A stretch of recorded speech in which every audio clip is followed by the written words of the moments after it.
মোহনপুরের কৃষ্ণনগরে অসুস্থ এক ব্যক্তির পরিবারের পাশে দাঁড়িয়ে মানবিকতার নজির গড়ল শ্রী শ্রী নম্রদেশ্বর শিবলিঙ্গ ও বীর হনুমান মন্দির ট্রাস্ট। দীর্ঘদিন শয্যাশায়ী প্রান্তোষ দেবনাথের পরিবারের হাতে খাদ্য সামগ্রী তুলে দিয়ে পাশে থাকার আশ্বাস দিল ট্রাস্টের সদস্যরা। জানা গেছে, কৃষ্ণনগরের বাসিন্দা প্রান্তোষ দেবনাথ দীর্ঘদিন ধরে শারীরিক অসুস্থতায় ভুগছেন এবং বর্তমানে শয্যাশায়ী অবস্থায় আছেন। পরিবারের একমাত্র উপার্জনকারী ব্যক্তি হয় তার অসুস্থতার কারণে চরম আর্থিক সংকটে পড়েছে গোটা পরিবার। এই খবর জানতে পেরে মোহনপুরের কালিকামুড়া পূর্বপাড়ায় অবস্থিত শ্রী শ্রী নর্মদেশ্বর শিবলিঙ্গ ও বীর হনুমান মন্দির ট্রাস্টের সদস্যরা প্রান্তোষ দেবনাথের বাড়িতে পৌঁছে পরিবারের খোঁজ খবর নেন। এরপর ট্রাস্টের পক্ষ থেকে পরিবারের হাতে খাদ্য সামগ্রী তুলে দেওয়া হয়।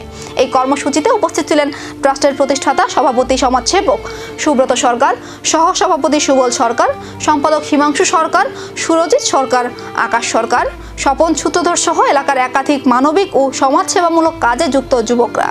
এই উদ্যোগকে স্বাগত জানিয়েছেন স্থানীয় বাসিন্দারাও। জয় গুরু, জয় শ্রীরাম। আমরা এখানে আজকে সবাই একত্রিত হয়েছি শ্রী শ্রী নর্মদেশ্বর শিবলিঙ্গ ও বীর হনুমান মন্দির ট্রাস্ট, কালিকামুড়া, আমগাছিয়া, সিদাই, মোহনপুরে এই মন্দিরটা। এখানে সবাই উপস্থিত হওয়ার উদ্দেশ্য হলো এই দিদি, আপনার নাম কি? দেবশ্রী দেবনাথ। তাইনের হাজব্যান্ডের নাম হইল প্রান্তোষ দেবনাথ, কৃষ্ণনগর কলকলিয়াতে বাড়ি। তারা খুবই হাজব্যান্ডের বিশাল প্রবলেম, শারীরিক অসুস্থতা, তার মধ্যে বাড়ি ঘরে খাওয়ান টাওয়ানের বিশাল প্রবলেমই। তার এক কথা শেষ, খুবই এরা সমস্যার ভিতরে জর্জরিত।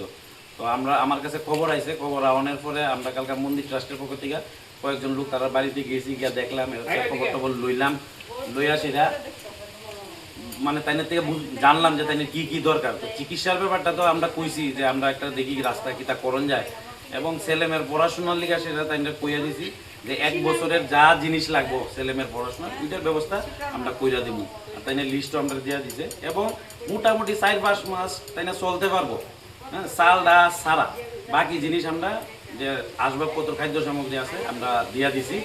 আপনারা সবাই আশীর্বাদ করবেন এবং সহযোগিতা রাখবেন যেন আমরা গ্রামের মন্দির ট্রাস্ট অসহায় মানুষের পাশে আগামীতে এরকমভাবে দাঁড়াইতে পারে। এই কইছে, ধন্যবাদ। একটি ট্রাস্ট মানবিকতার হাত বাড়িয়েছে, কিন্তু দীর্ঘমেয়াদে এই পরিবারের চিকিৎসা ও জীবিকার দায়িত্ব কে নেবে? প্রান্তোষ দেবনাথের পরিবারের পাশে কি আরও এগিয়ে আসবে সমাজ ও প্রশাসন? এখন সেই প্রশ্নই বড় হয়ে উঠছে।